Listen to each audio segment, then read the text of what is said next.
After long consideration, I have come to the conclusion that there are four fundamental philosophical questions which have been debated for as long as we know anything about intellectual history.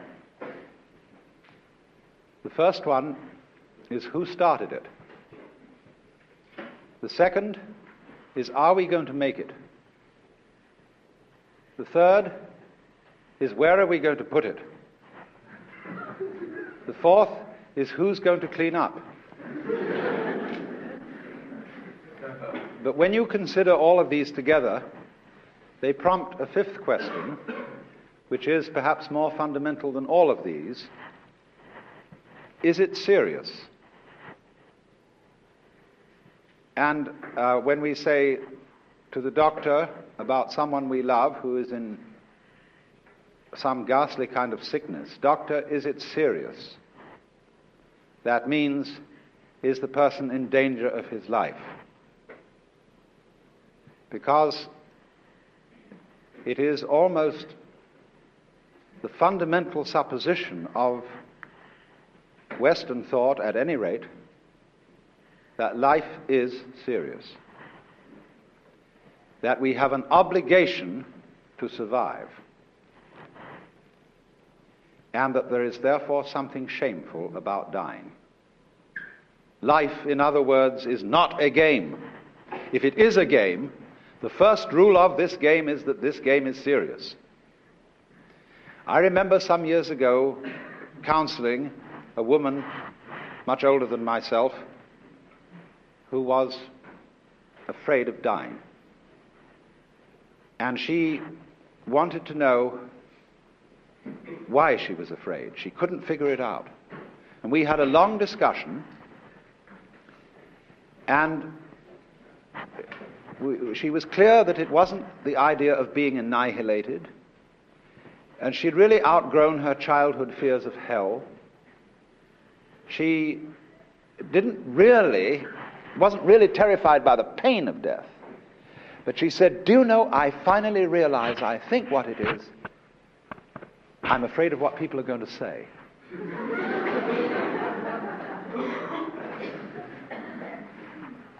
They're going to say at the funeral, I can see them all there, "Poor old Gert, she couldn't make it."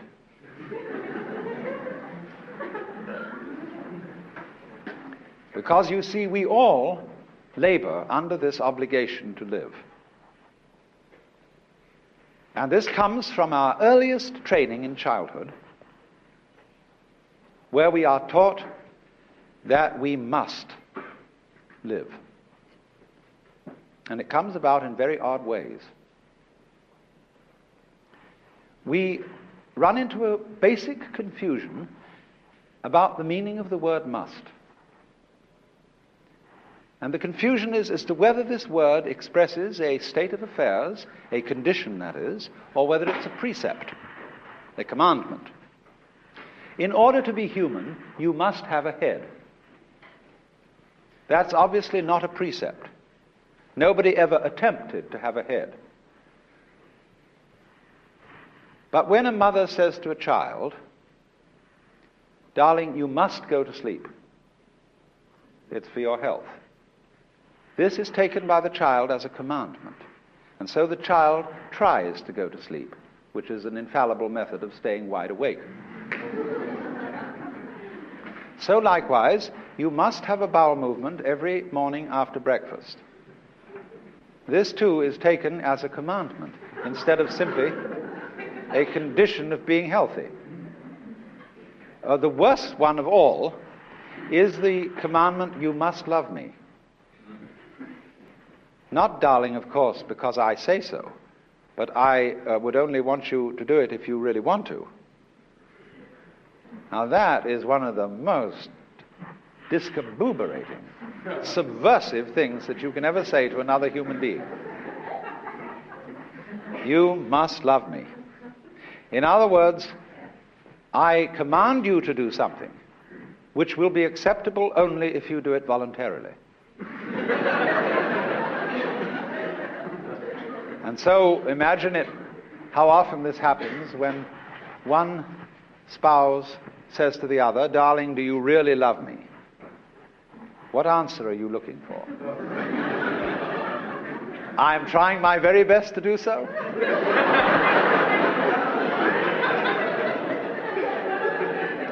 Oh, dear me, no. You want the spouse to say, "Darling, I can't help loving you. I love you so much I could eat you. I'm out of my mind about you."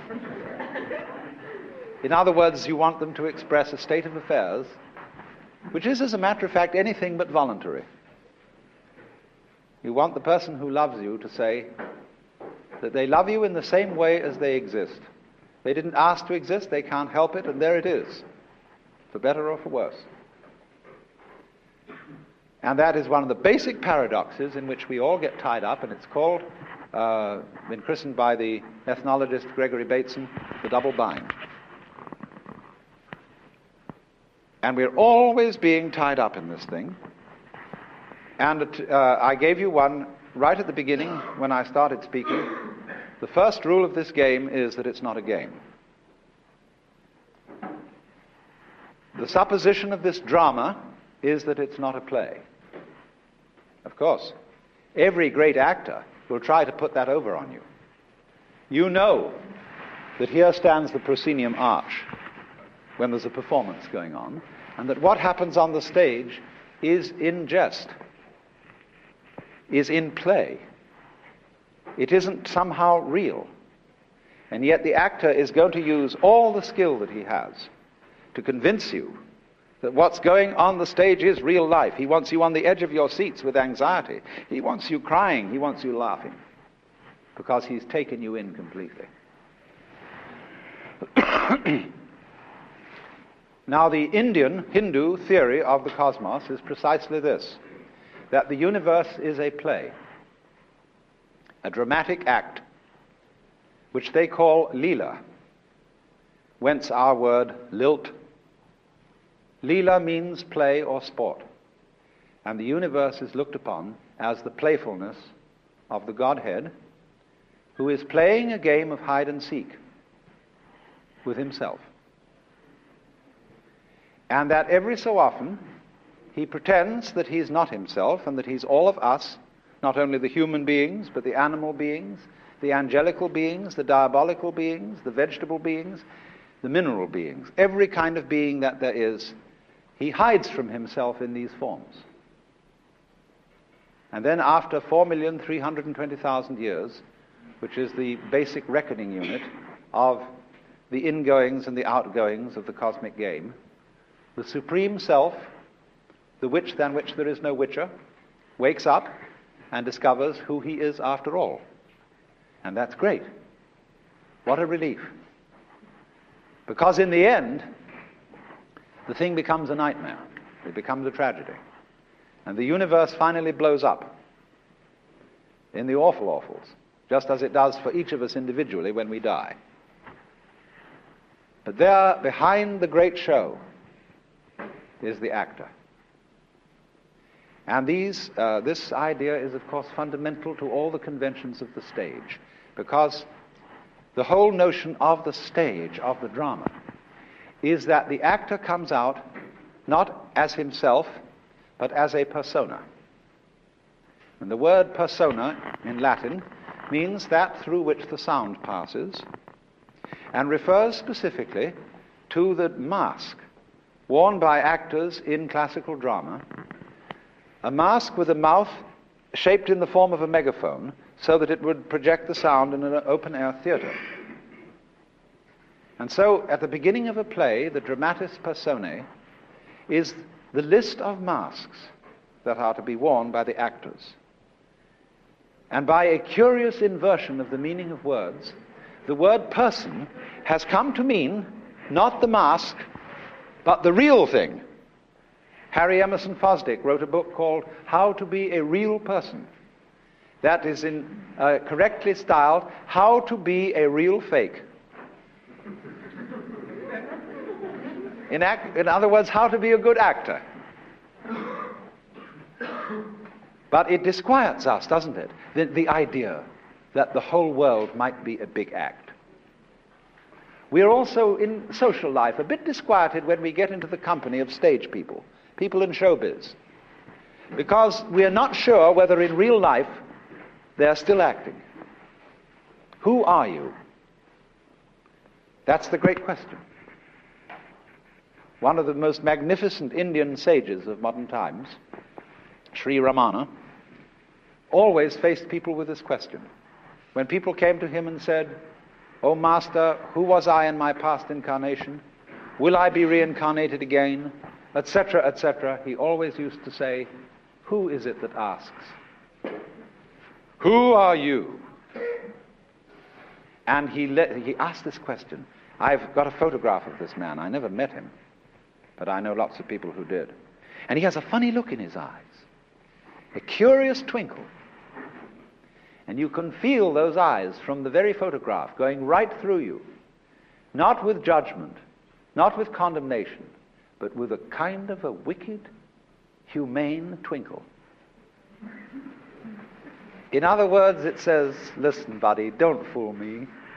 I know who you are." And you say, "Who, me?" "Why, I'm just little me. I'm not a very important person. I'm just a poor little human, like in Hausmann's verse, 'I, a stranger and afraid in a world I never made.'" The teacher looks at you and says, "Old Shiva, don't give me that stuff. I know who you are in your million masks." And you look out and say, "I'm just poor little me." That's the technique, you see, of the awakeners, the people who in the Hindu world are called gurus, the so-called spiritual teachers who kid us out of our egocentricity. Egocentricity being the predicament wherein the universe and all that is beyond the universe identifies itself with a particular role or part that it's playing in the game. Now, in our culture, you just mustn't get mixed up with that kind of thinking. I've been thinking for a long time, what is really taboo in our culture? And in a good many other cultures besides. But it used to be sex. But sex isn't taboo anymore. You can buy books on sex anywhere. Any child can find out all about it. It's the easiest thing in the world. There's a slight flavor of taboo hanging over it from the older generations, but it isn't a serious taboo anymore, not since Freud. You know, there's two ages, BF and AF. And in AF, sex is no longer taboo. What is taboo? There's always something.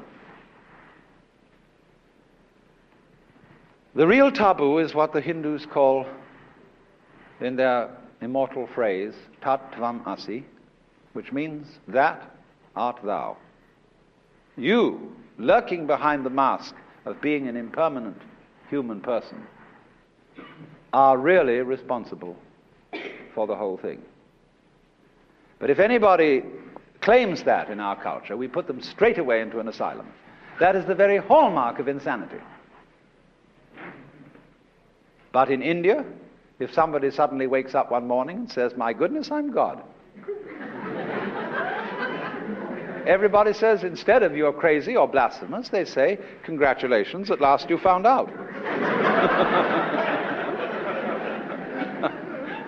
But of course, you see, they have a rather different idea of God from ours. Our popular idea of God, quite aside from any of the ideas of the more profound theologians, our popular idea of God is that he is the master technician who has created this universe in much the same way that an engineer creates a machine, a carpenter makes a table, or a potter makes a pot, and he knows how he does it. So anybody who says, "I'm God," we immediately challenge him with technical questions.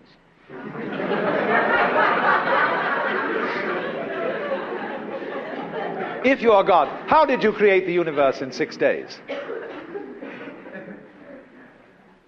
All sorts of questions like that. But you see, the Hindu's God does not need to know in words how he does what he does in exactly the same way that you don't know how you grow your hair. You just do it. And after all, can you know how to do a thing better than by just doing it? You may have a physiologist's knowledge of how you open and close your hands, but that doesn't enable you to open and close them any better than anyone else. Unless, of course, you've got a wrecked hand and you need a physiologist to put it back in shape. But in the ordinary way of things, you know how to think because you think, but you don't know how you think. You don't understand all the intricacies of the nervous system underlying the process of thought. You just do it. So like the centipede, who can manipulate 100 legs without having to think how to move each one, so the Hindus conceive the Godhead, not as a technician, but as a cosmic centipede, who is wiggling all of us like so many legs. That's why the Hindu gods have many arms. There's one Buddhist divinity with 1,000 arms. And but this thing doesn't have to stop to think how it's done. That would be inefficient, because thinking is a process of concentrating your attention on what is called one thing, that is to say, one think at a time. And that won't do at all for the regulation of complex processes. That's why we're now so fatigued with thinking that we're getting computers to do it for us, because computers can think of ever so many things at once. And that's where they have the advantage of us.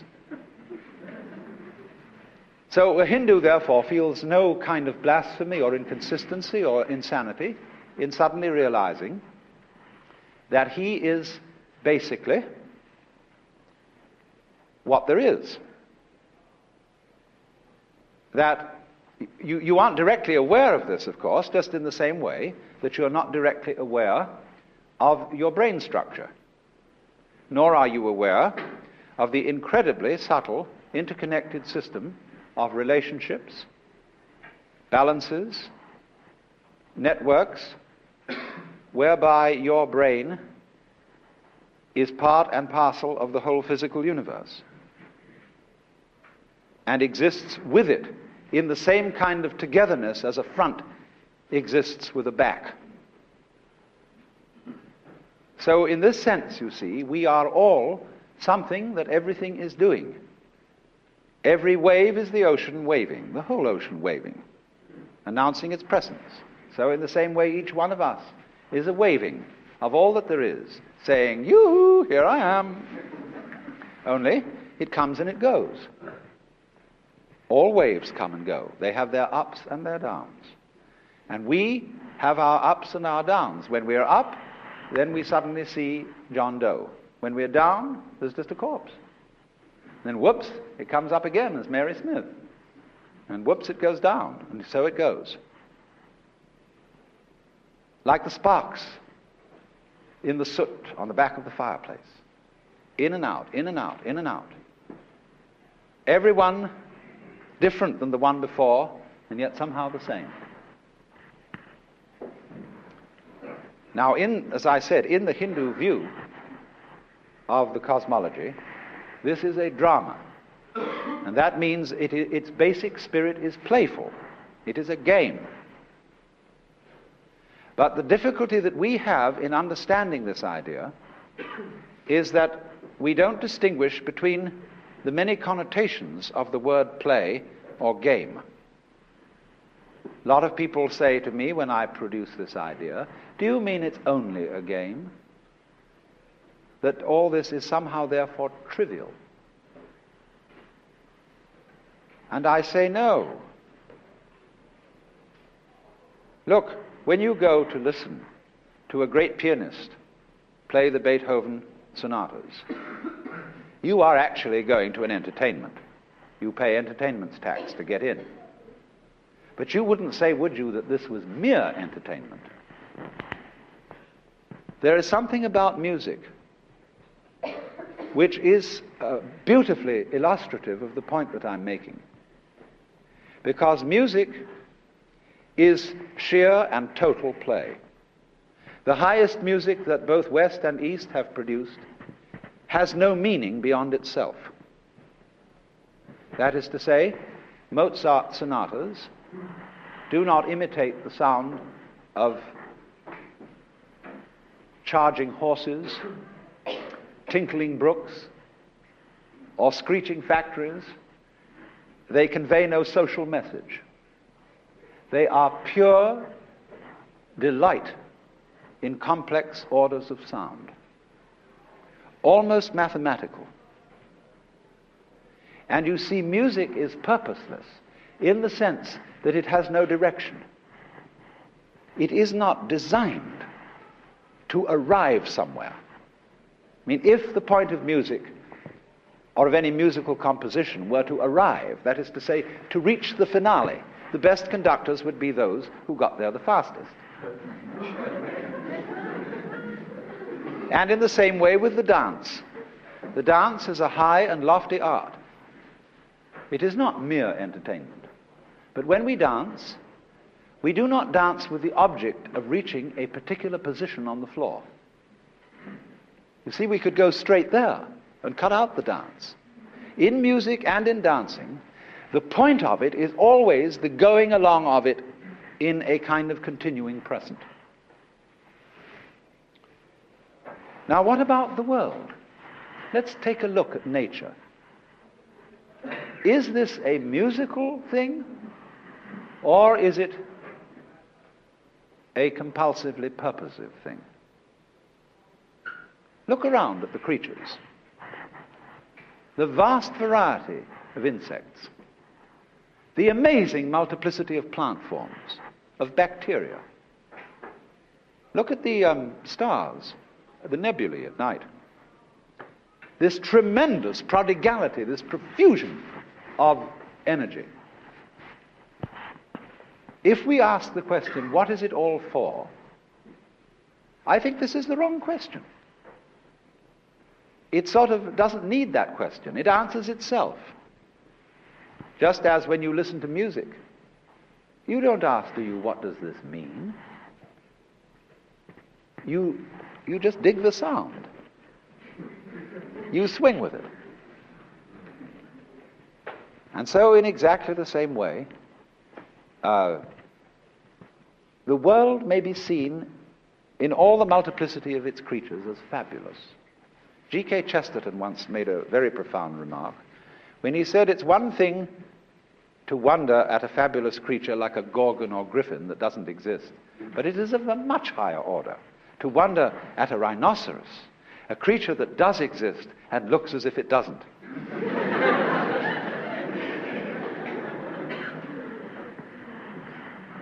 Now you see, there are people with engineering mentalities. I don't want to insult any engineers present in the audience, but what I will call a certain kind of engineering mentality that has an explanation for everything.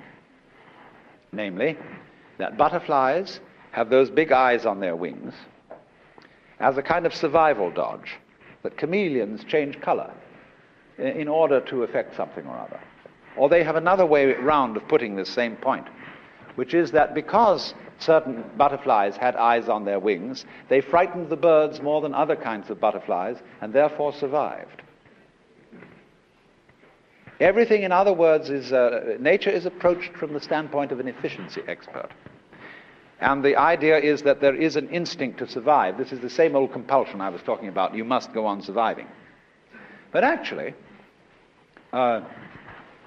things don't live in order to survive, because surviving and living are the same thing.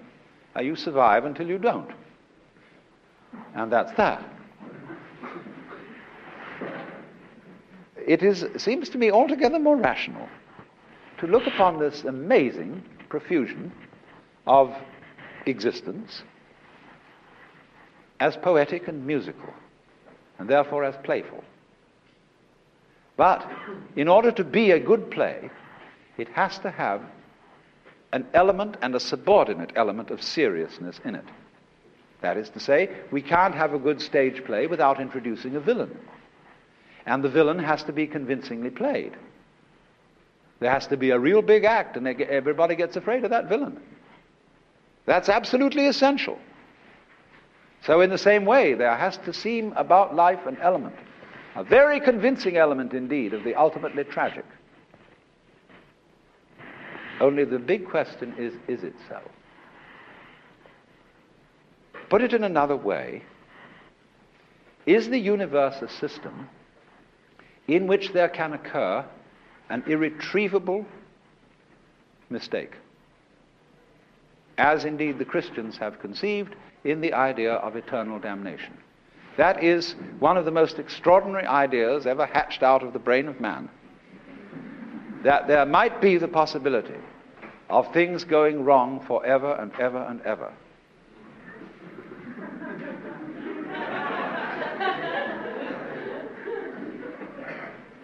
Well, the Hindus, of course, when they look at that idea and realize that the Christians hatched up this ghastly possibility to scare themselves with, they rather applaud. They say, they see that a Christian soul in peril of everlasting damnation is actually the Supreme Lord playing this part. And they think, now he's really scared the wits out of himself. And this is the most marvelous performance in the whole thing.